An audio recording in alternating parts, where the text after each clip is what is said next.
Welcome to Questions for the Modern World, a Common Home TV podcast. Today we're honored to have Father Ihor Kolesnik, CSSR, a Redemptorist priest from the Ukraine, join us. From the front lines of war to the heart of his people's suffering, Father Ihor challenges many of the mainstream narratives shaping Western perceptions of the conflict.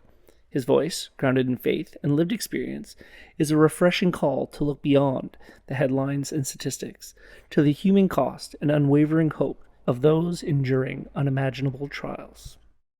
Ihor Kolesnik, welcome to Common Home TV. Thank you very much for having me here.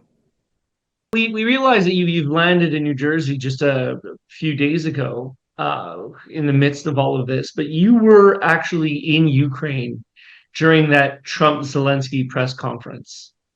Can you talk about where you were, the reactions of yourself and those around you? Matthew, first of all, I may say that the reactions we have in Ukraine, they are different from the reactions people had around the world, because we are accustomed to setbacks in our lives. And we were disappointed, but this was not like the moment of revelation that we discovered something new.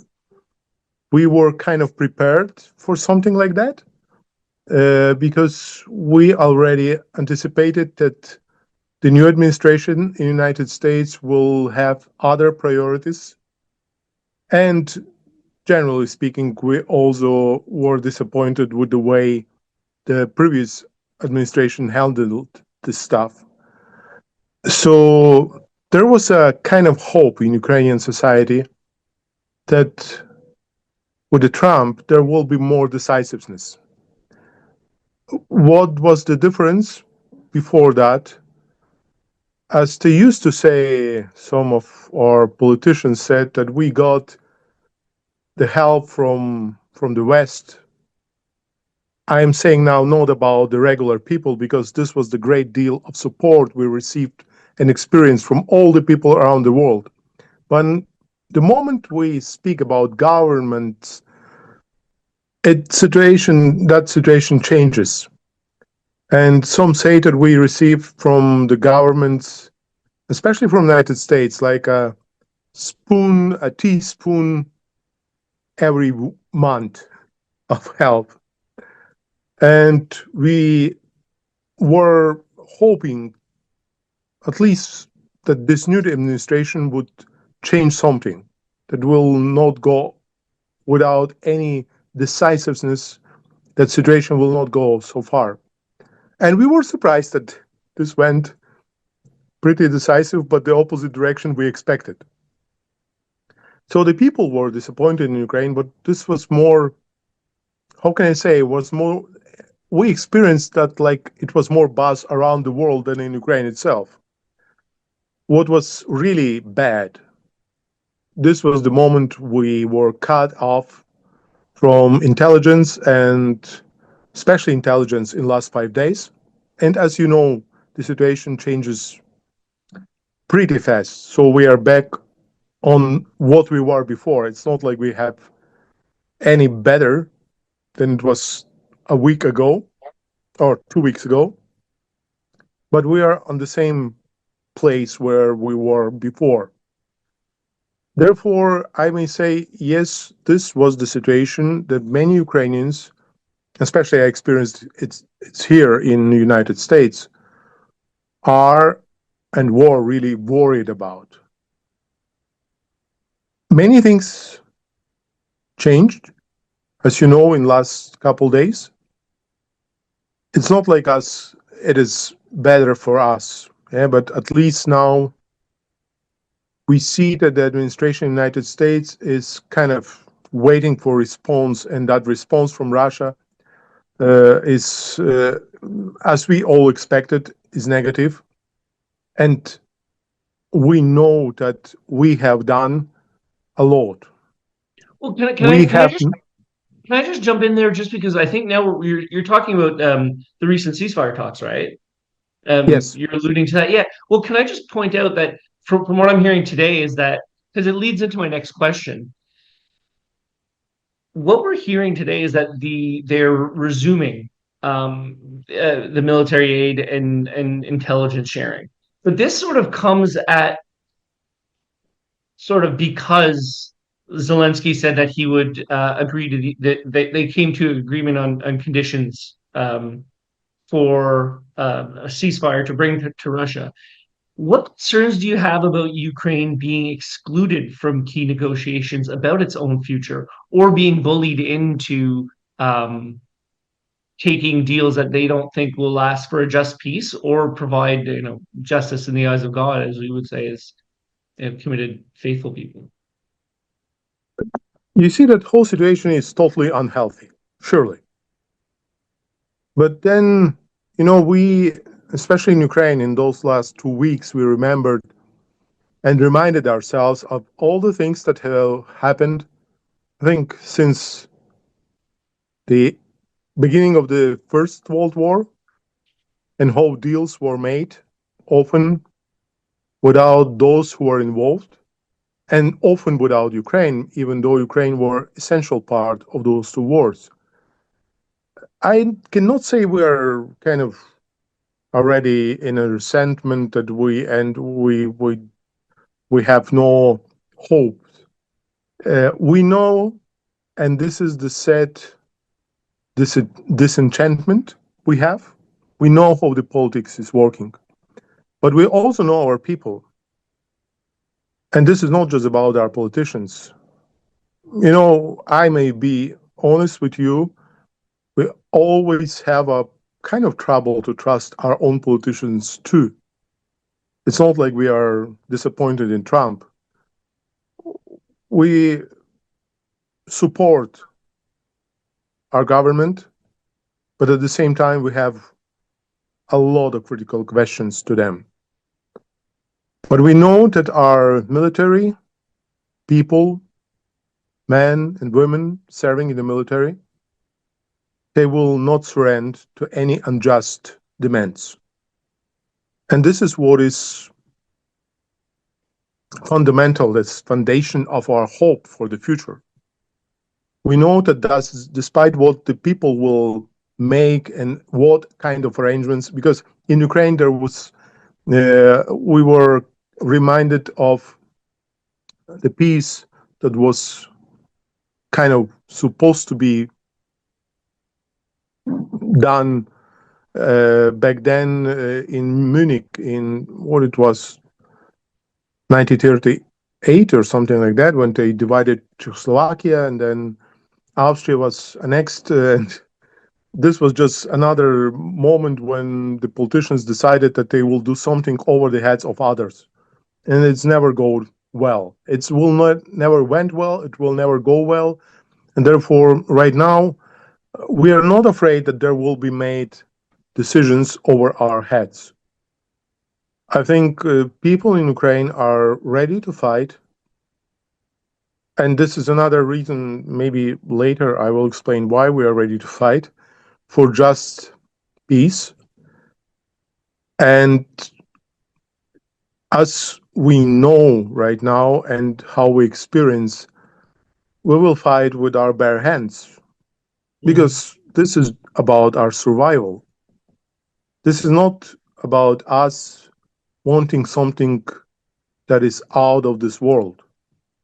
We don't want to put that Moscow will be 26th region of Ukraine. We want just peace. If we will not achieve that, as experience of last 3 years showed, we will be dead. Well, this becomes something that I also wanted to ask you about in the ideas. Speaking of just peace, how does that come into priorities of some countries, including the United States, who feel that this is a cost? The cost is being bared too much by them. Trump said the United States has sent hundreds of billions of dollars to support to Ukraine's defense with no security. Do you want to keep doing that for another 5 years? So this framing to me doesn't sound like it's prioritizing a just peace. It sounds like it's prioritizing cost saving. And this is something that you can hear in a lot of the nativist talk coming from Donald Trump. You can see nativists with his tariffs, with his discussions on immigrations. So, do you feel confident that this is something that will be supported without, I don't know, EU membership or NATO membership, that there will be a continuation of support from allies? And what role, I guess, does the United States play if they falter? There's a big problem in general. I don't see any politicians in Europe or United States that is interested in just peace. Uh, yes, some people say, we have a saying in Ukrainian that my own t-shirt is closer to my body. Means that I don't much care about the other people. Yes, many politicians say that they are all about values, the Christian values, human values.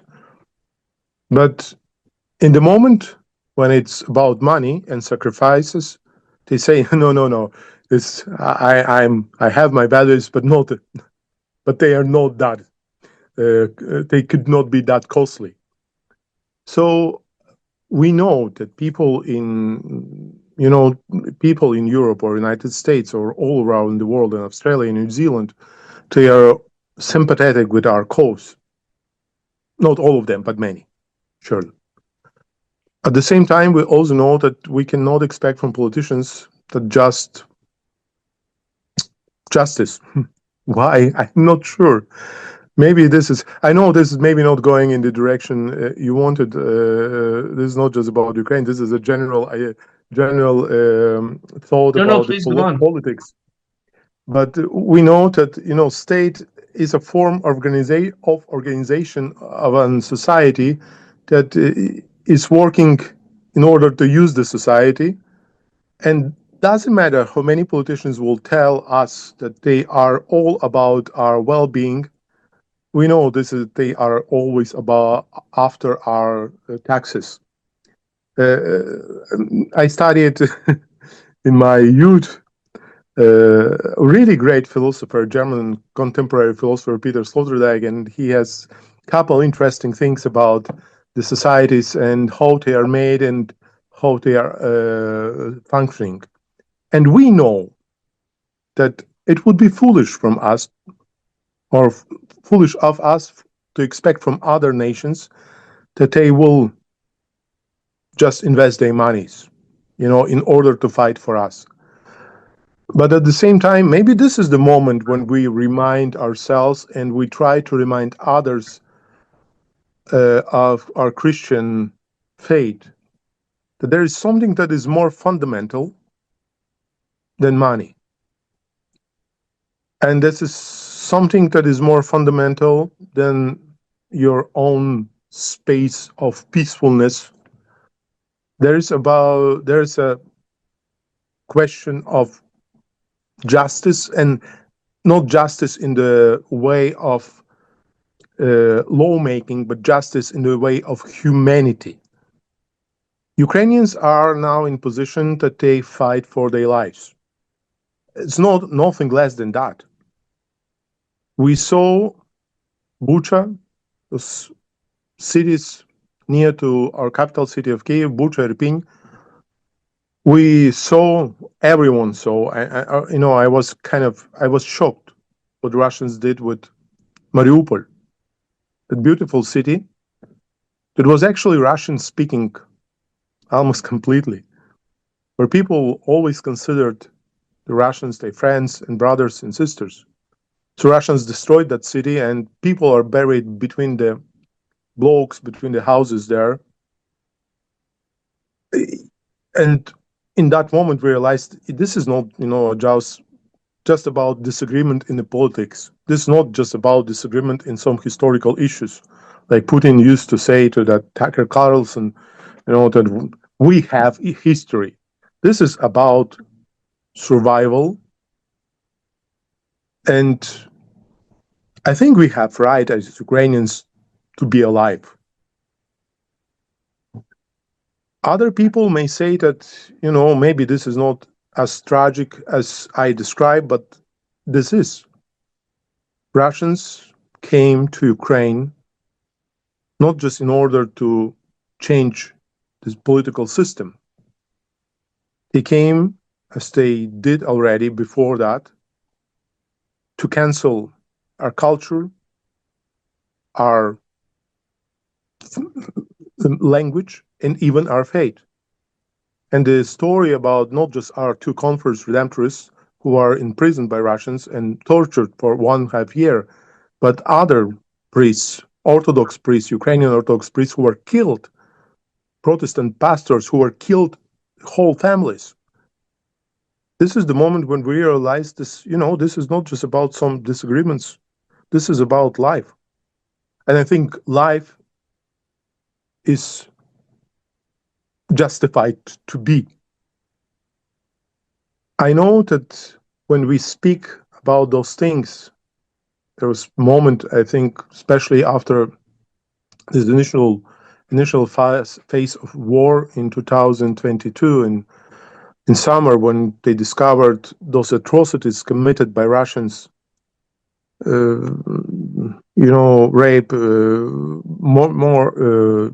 more, all the things. It's hard even to imagine.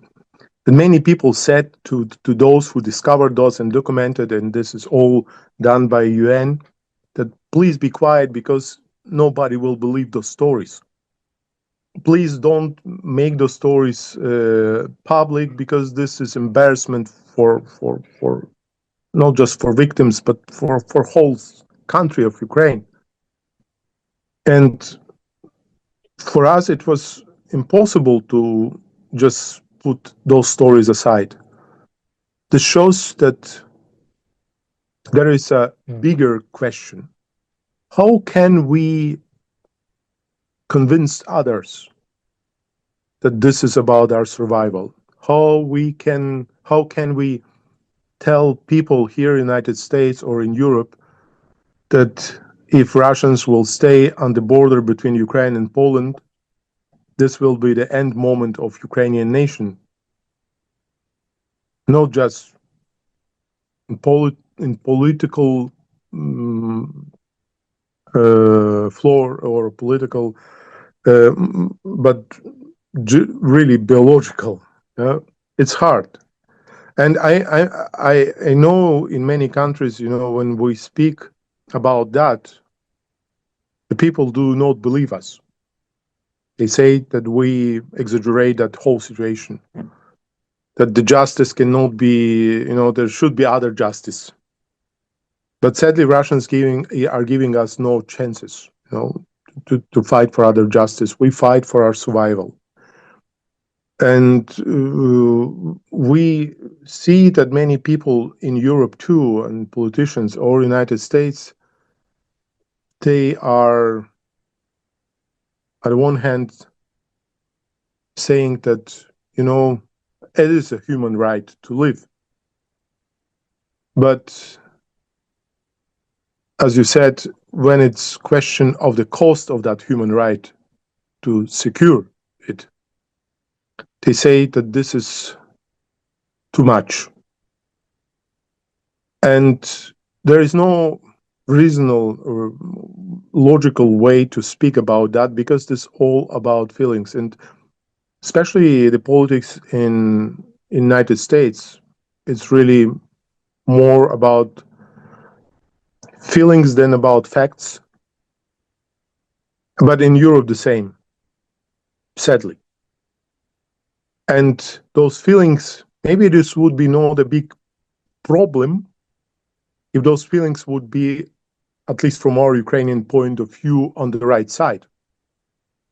But often there is just a feeling of being scared and totally afraid. And this is the moment when we realize that maybe our faith in God is not that big, because we are afraid to fight for justice for other people. We are not really ready even to fight maybe for justice for ourselves then. How can a society live as prosperous and healthy and peaceful life when they know that somewhere not far away, if it's about Europe, but at the same time, it's not far away to the United States too, how that society can live a peaceful life when they know that there are massacres. And I need to confess, that I understand those people, how they can live that, because we as Ukrainians, and a couple times I said that to my people in Ukraine too, we as Ukrainians were always also not aware of what's happening in the world. And we often also think that something is not our business because it's far away.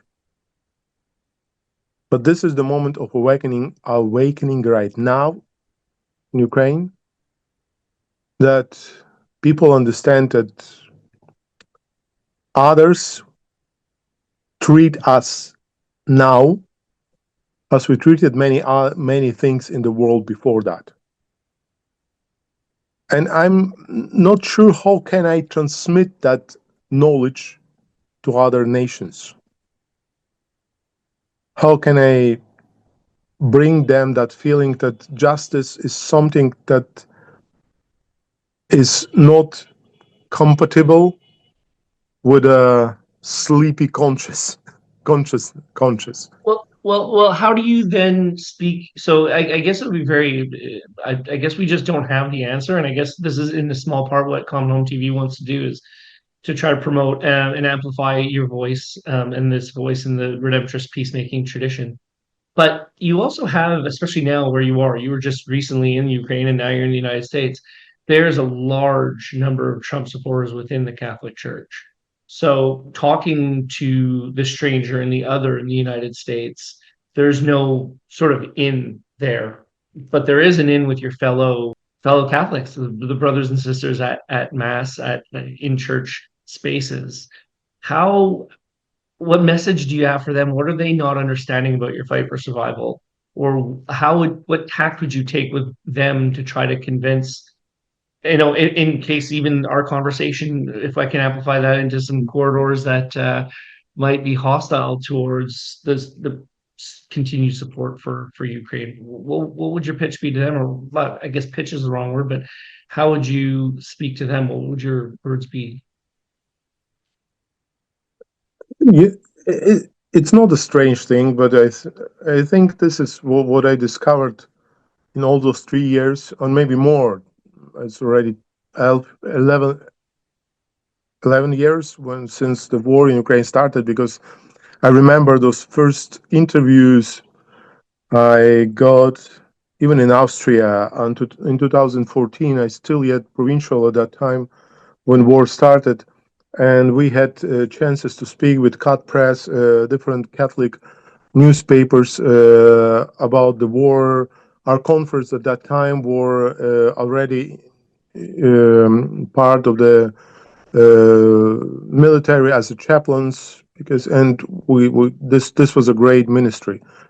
To support people who fight for their country, it was really a great ministry. I am thankful to all the conference that did that, and all the priests, nuns who were also involved in that. But the thing is, there is only one way to kind of to clear that situation, and as pious it may sound, this is to speak about the gospel, about the good news that Christ brought to this world.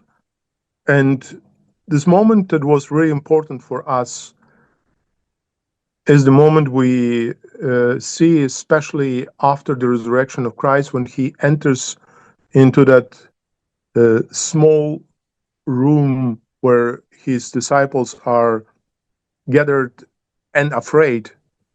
And he said them a couple times, do not be afraid. To be afraid means to narrow your point of view. And I think most was what is the problem, or I assume this is the problem everywhere, starting with Ukraine too. Because, in Ukraine, we also have a lot of people who are afraid. And because of that, they sometimes make stupid decisions in their lives. But this is another problem. But in Europe or United States, people who are afraid this could be the World War III, it could be the end of the humanity, it could be something like that. We try to show that we are fighting for our life already, actually, since 2014, and world is still present. We are making bold moves, and the world is still here. Do not be afraid to fight for justice. And I think this is the message that Jesus has brought to us. And this is how we fight. Jesus is not just about peacefulness, because the peacefulness, shalom, is always something that is bigger than just the absence of war. This is about well-being. And I think on that level, with the gospel and with the confidence in God, who stays on the side of those who are persecuted and treated unjustly, I think in that way I try to speak to the people around me. Doesn't matter where I am. I know that the Catholics in the United States, they do have special sentiment, maybe not just to Putin, but to Russia in general. Maybe, first of all, because they don't really know much about Russia. And the thing is that we, the same way maybe Ukrainians, we don't really know much about United States. And if I will manage Australia or New Zealand, the people don't know anything about that. They have some myths in their mind about the societies in those different countries. But at the same time, I'm confident that those things are because they are afraid. And there is no other way to explain that. You know, I don't believe that the Catholics in the United States are really, what's the German word is böswillig, like they have evil intentions. No, not at all. I don't think that the people in Europe have the same evil intentions. No, they're just afraid because they don't, I don't know, they're afraid of themselves. And I think there's at least the possibility with the Catholics to speak about this hope of the resurrection and life eternal, and that justice is leading us there. I know this is often hopeless thing, because other saying in Ukraine, I'm not sure if you have that in English too, the fear has huge eyes. If you are afraid, you see the things that are not there. You construct situations that will never happen. But therefore, I'm trying to give hope. And this hope, like Peter said, I think, or Paul, one of the apostles, will never deceive us. People think that hope is something for weak. But we see now in the people who are fighting on the front in Ukraine that hope is for the strong ones. And maybe therefore Christ is giving hope. And those who live in hope and hope for the better world to come and fight for that better world to come, they will win. And therefore, I am pretty sure that our Christian way of life is supposed to be a way of hope and fight for that hope. Well, we'll continuing on the line of faith. Have you seen a change in people's faith and spirituality throughout the conflict? Yes and no. It's really complicated. The people, they are strange creatures. We can explain and rationalize many things. One of the most interesting things I experienced was right maybe in couple months after this great invasion, there's a guy in Ukraine. He's not comedian. He's more satirical. They do interesting program, even though it's yeah. But I used to watch him, and he was always really critical of faith and church. Like many people, there is a myth about Ukrainian society as a pious one. It's totally not the truth. Our society is kind of far away from being pious, and he was one of the spokesmen for that really critical position towards the church and faith. And then 3 or 4 months after he joined the military, he gave an interview saying that he learned how to pray there on the front line. Why he learned that? Because he said that there is this moment of helplessness, and you have no control over the things that happen around you.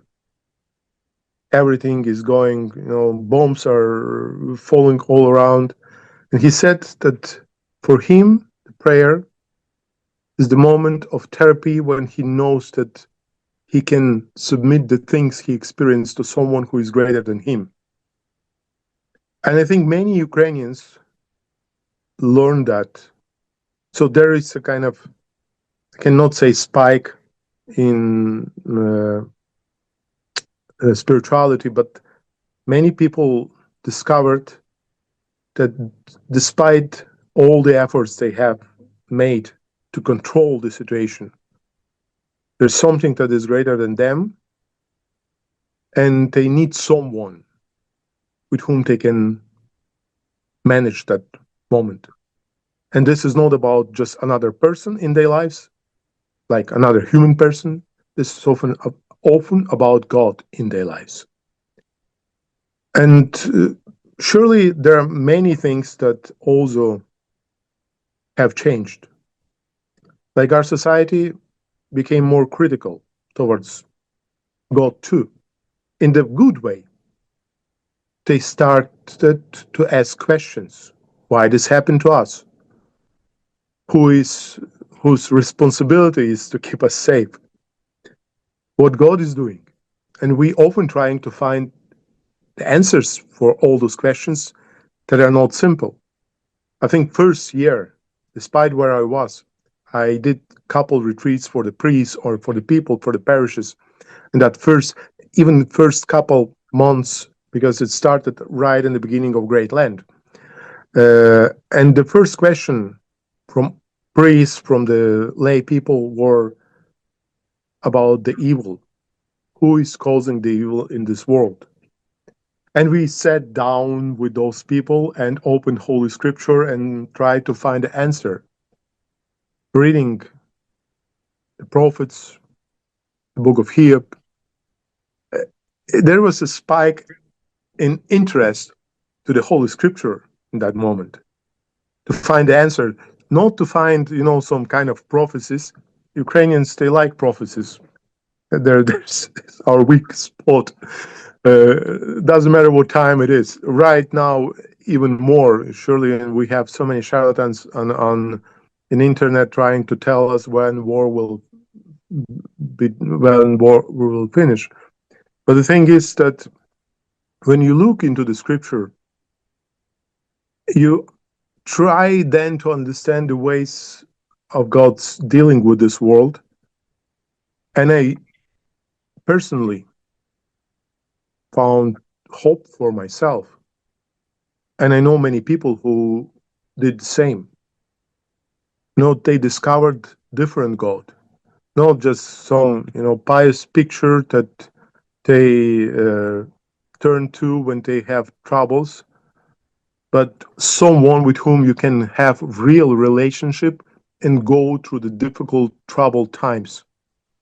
Therefore, I think that we will have transformed spirituality and piety in Ukraine after that war.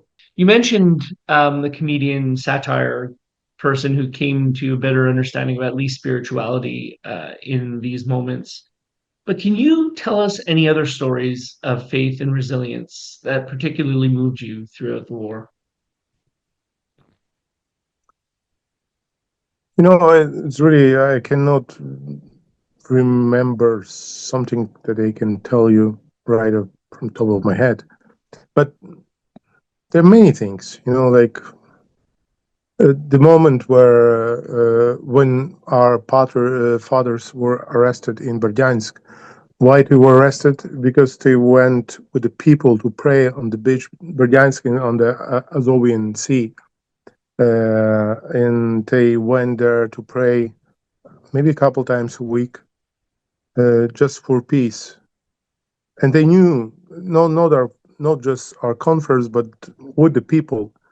And I assume, from what I understood, this was not just the initiative of our conference, Father Ivan, but this was initiative of the people in the parish. And they knew that they will be persecuted, and they were persecuted, and therefore our conference were arrested, not because they did something illegal, just they prayed for peace. So when they were arrested, they smuggled kind of in the under the house, what do you call, in the cellar, some weapons just to tell that they are terrorists. But the way people were strong in their faith and not afraid of present their faith. And for example, Ukrainian Catholic Church is outlawed in Donetsk region, in Luhansk region. This is like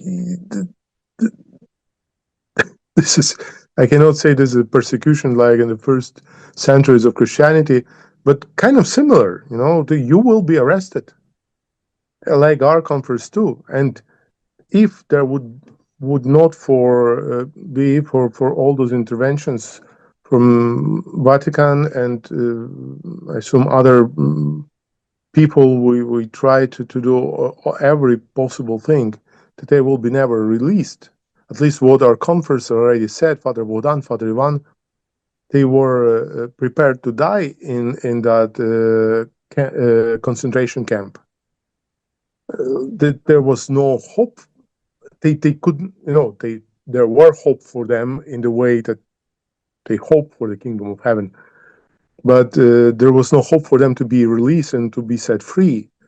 And despite that, I remember who told me, maybe Father Bogdan told me, that the people in prison there in that concentration camp, they try to find possibility to pray together at least a little bit, even though there was not totally pious people. Some of them were, some not, so some just experience kind of relationship with God in that moment of distress. But when you are willing to be punished for prayer, that is a great sign of, and not just punish, like someone would tell you something, you will be severely punished physically, maybe even killed. But they decided that they want to pray. So this is something that, and there is another thing, this will be not a betrayal of seal of confession, but I admire Ukrainians that they often go to confession and they confess that they have hard time to love their enemies. You think, those people, they destroyed your life. Even in Lviv, which is kind of city far away from the front line, you see people who lost their closest relatives, husband, wife. You see the people who lost the families even in Lviv because of the bombs shelling there. And those people then come to confession and say, Father, forgive me because I have hard time to forgive my enemies.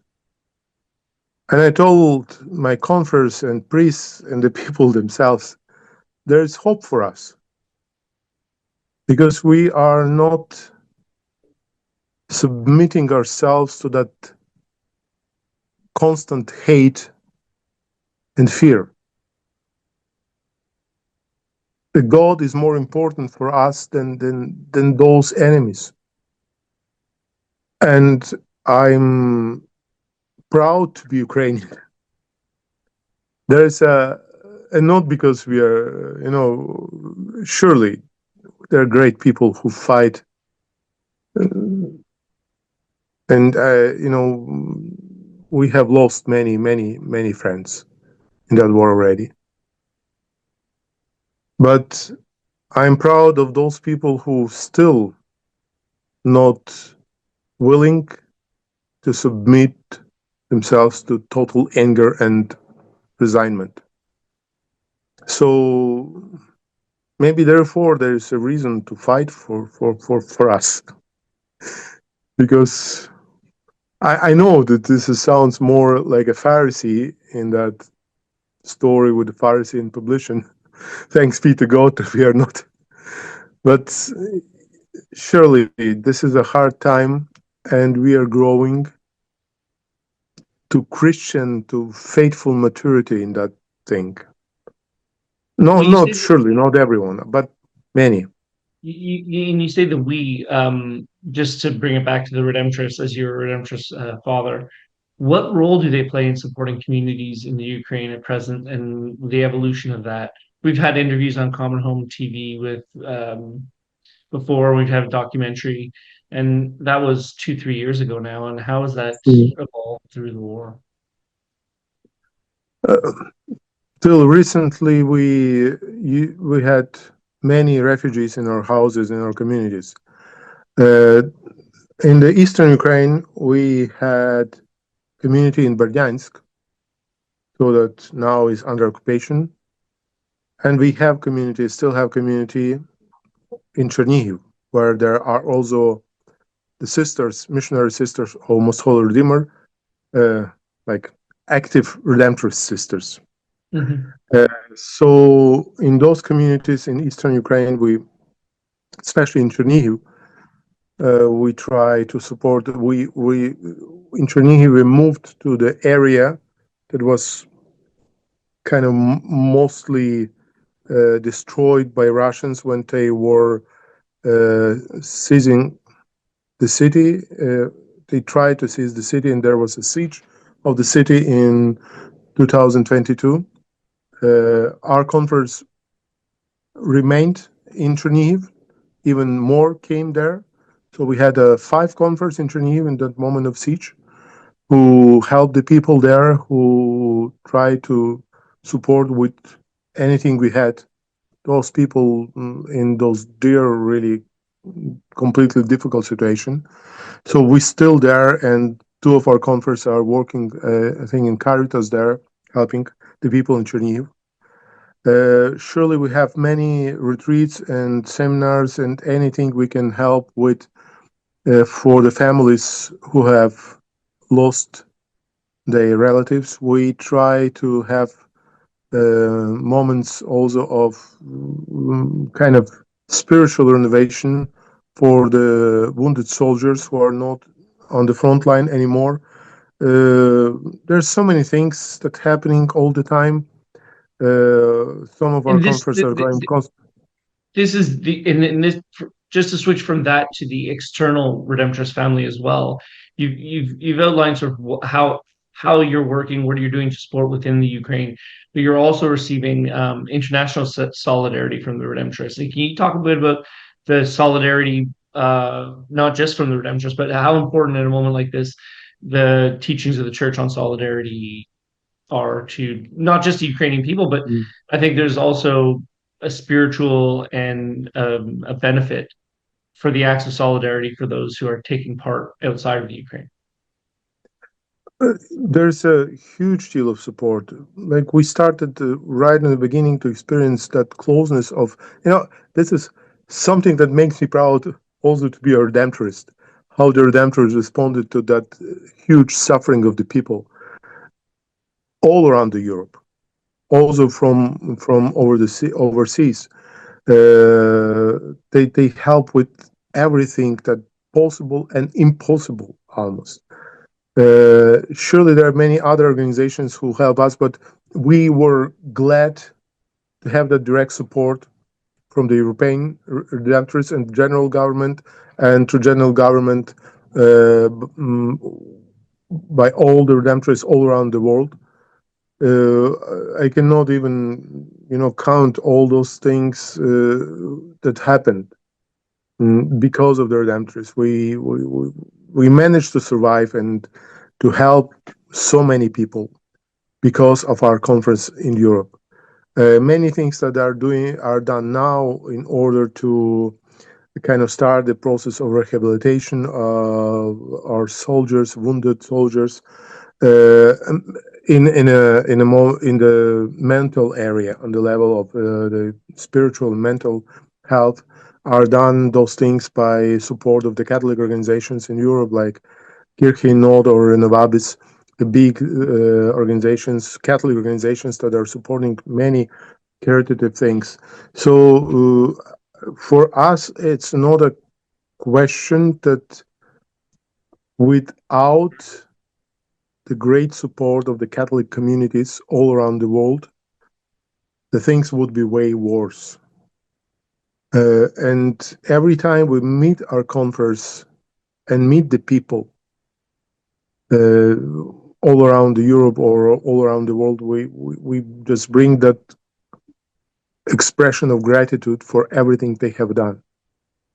And maybe this is the most important thing for us also. And I'm traveling around, not that much as it used to in old times, but at least something, just to give to the people that personal relation to the things they have done.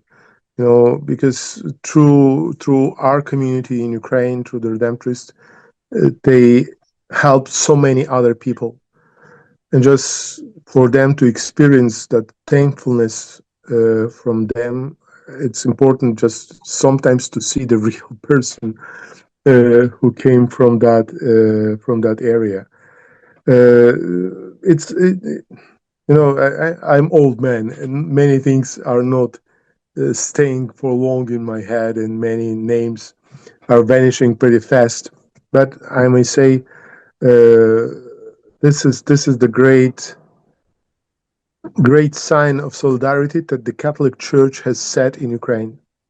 Despite, and I should be honest with you, we not always understand the things and ideas that Pope Francis is saying to Ukrainians, because we have a different point of view sitting in the midst of the war. And he is speaking about peace, and we have some questions often, and even our bishops have questions, but at the same time, we always, in those moments when people have questions, why he said that, why he not kind of condemned that side that is invading, why he is doing that or other things, we constantly remind the people that the Catholic Church and Pope Francis too, they brought a huge deal of support to Ukrainian suffering people. And, words are important, sure, but the deeds are even more important. And what Catholic Church as whole and different communities, and especially the Redemptorists, have done to support our people in Ukraine in those times is just tremendous. It's a huge amount. And, I can say 35 times thank you, but this is whoever will watch that video. I'm not going to make demands. I'm not going to make demands on thank you. I think that's absurd. I know, Matthew. I know. We get it. But with whole honesty and sincerity, thank you to every Redemptorist, associate, lay partner in mission, every person who is praying with us and for us. Thank you. Without you, it would be hell. Father Ihor, we've taken up a lot of your time. Just in closing, is there anything else you'd like to add? So I would like to add an idea from the talk, not the talk. I have a conversation recently, and we were speaking about the right just peace, what it does mean. And I reminded myself, I remembered that there's lots of people who are now under Russian occupation. They are endangered because of that occupation, because they are Ukrainians, because they want to speak the language. And now to say that we are not fighting for them, we are just leaving them there. I think this is moment of injustice too for them. Just remember, there are lots of people who are right now not just fighting on the front, but also under occupation, and their lives are in danger. And justice means that we fight for them too. Father Ihor, we thank you so much on behalf of everyone at Common Home TV, the Redemptorist Prayer Community Bread for Today. We'll keep you in prayer and keep advocating for a just peace in the Ukraine. So thank you so much for your time. Thank you very much for allowing me to speak for that long. No. The pleasure was all ours. Cheers. Thanks for joining us on Common Home TV. Now's the time, like every content creator you've ever heard, we request you like, share, subscribe. This is free, takes 2 seconds, and would really help us grow. So if you want to be part of this community, please consider doing so. Until next time, go gently.